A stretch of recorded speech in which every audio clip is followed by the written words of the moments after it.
Ugcine egwetshwe iminyaka engamashumi 20 owesifazane owayezama ukudayisela inyanga abebala elimhlophe. Ngibingelele kuphi nakuphi la kufinyela khona le channel yethu eyunqa phambili uMkhanyakude TV. Bafowethu inkulu indaba lapha nawe ingane zakwethu.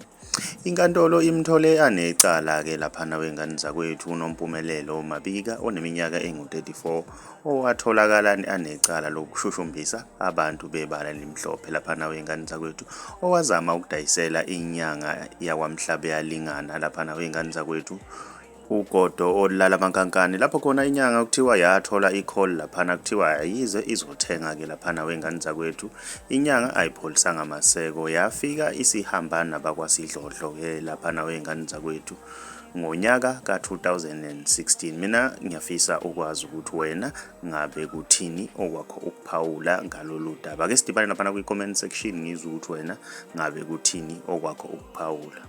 Uma umusha ngiyacela wenze okulungile ucinezela subscribe cinzene bell ukuze uzothola ama-notification njalo masiposta ivideo entsha.